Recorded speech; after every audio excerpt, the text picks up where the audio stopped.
Namaskar. Welcome to the third episode of Dance Beyond Performance with me, Megha Subramanian. In this episode, I'm going to delve into the physical aspects of Bharatanatyam. Just to recap from the previous episode, I had categorized all Indian classical dance forms into four aspects of learning: the physical, the rhythmic, the emotional, and the spiritual. Now, for Bharatanatyam specifically, of which I am a practitioner, I'm going to delve into the physical aspect. What does physicality mean in terms of dance? It means that you train your body to communicate stories and philosophies and ideas in a particular format of body movement. For each Indian classical dance form, that body movement employed is very different. So Bharatanatyam has a format, and it's been in practice for many years. The set format takes the dancer through different levels of complications in terms of rhythm, in terms of using the body, in terms of expression.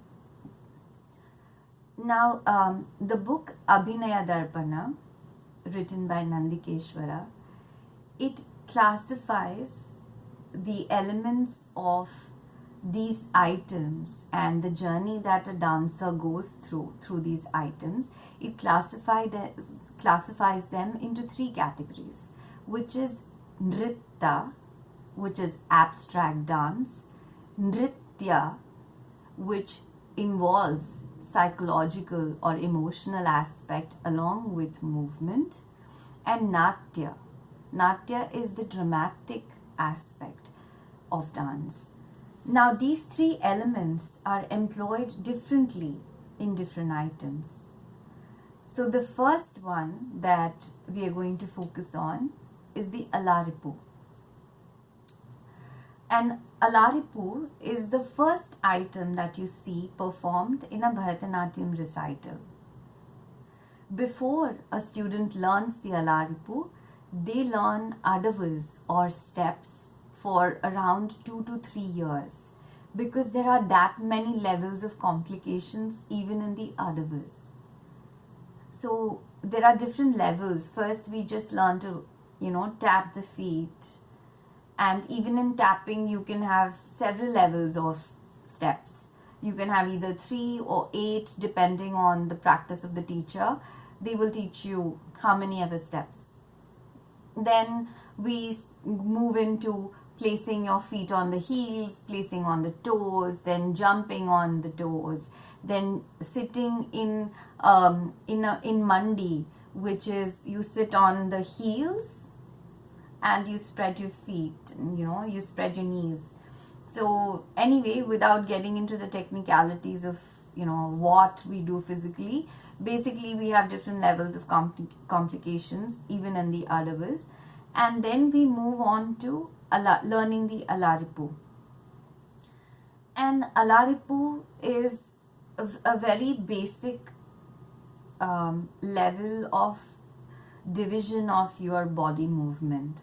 So when you watch an Alarippu, there are several lines, straight line formations there. So that is what you look at, the straight line formation, the gait of the movement of the dance, the gait of the dancer, and how he or she is moving. So that becomes very important when you watch the dance form and this dance item, which is the Alarippu.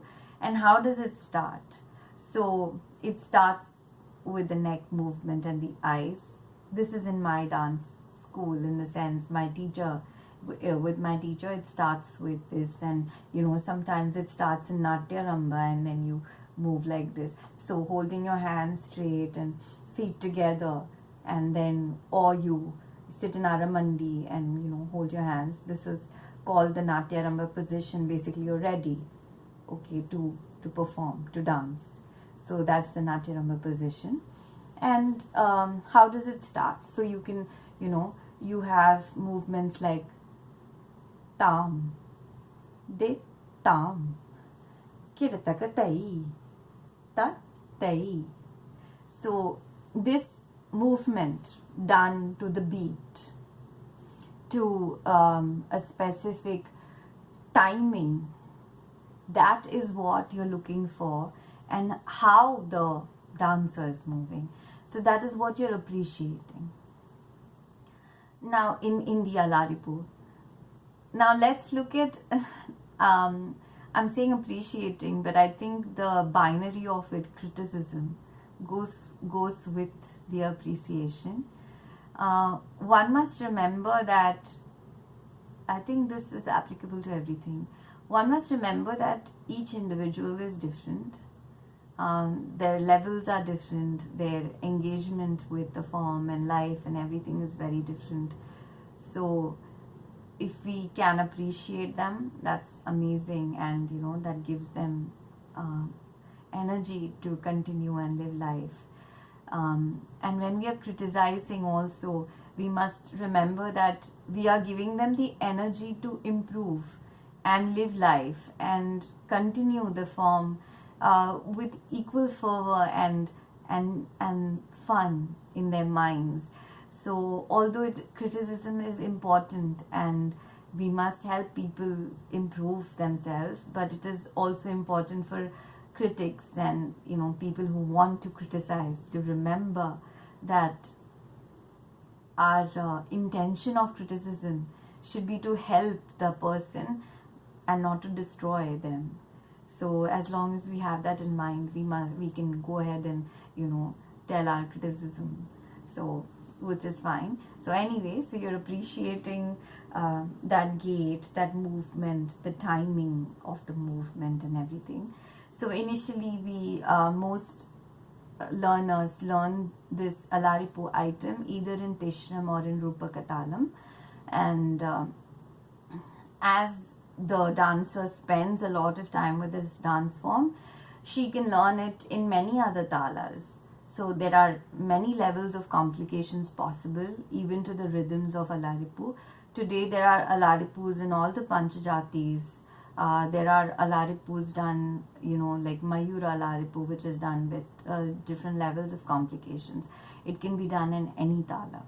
So that is the first item where, the dancer takes you into the temple of dance and says, okay, now travel with me into this storytelling world of Bharatanatyam, where I'm going to take you to different levels of emotions and come journey with me in that.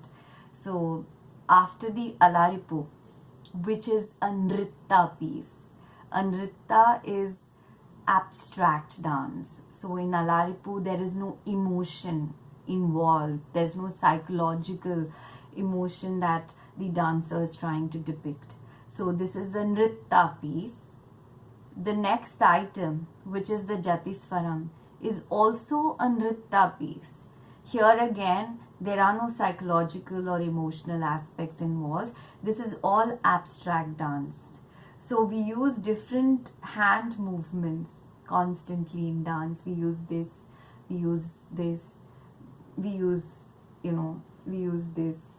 So different hand movements are used in both of these forms, and they are basically there for the aesthetic value of your fingers.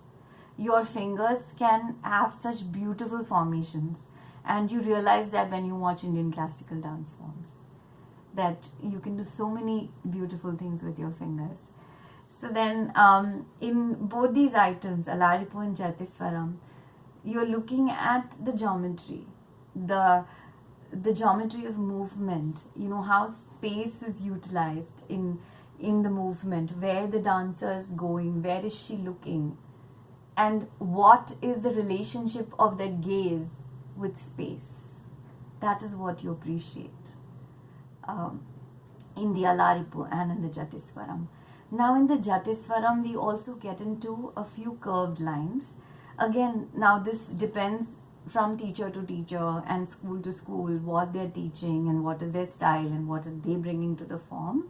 But mostly the Jatiswaram also has some curved formation. So we move like this, or we move like this. So there are some curved formations that are there in the torso and in the arm and the way you stand. So the Jatiswaram also has this. So both these are nritta pieces, that is abstract dance. So I'm going to now conclude this episode, and I'm going to leave you with the answer to the question, how long does it take to learn this dance form? This is a question that everyone asks me, all learners ask me, and I'm sure they ask all the teachers. The answer to it is very tricky because the question is equally tricky. So the answer to it is, how long does it take for you to cultivate awareness? How long does it take for you to become a good human being who is free of judgment, fear, prejudices? I don't know. It takes as long as it takes. Similarly, getting into the depth of any of the Indian classical arts takes as long as life is for the human being. But to learn the physical and the rhythmic aspect of dance, the basic of the rhythms and the basic of physicality, where you can perform an entire margam, takes 8 to 10 years. Beyond that, it is up to the individual. So I'm going to get into the other items of a margam in the next episode, and I will leave you with the thought of how many years does it take anybody to master anything, and are you really a master of anything? So leaving you with that, thank you for watching. May peace be with us. Namaskar.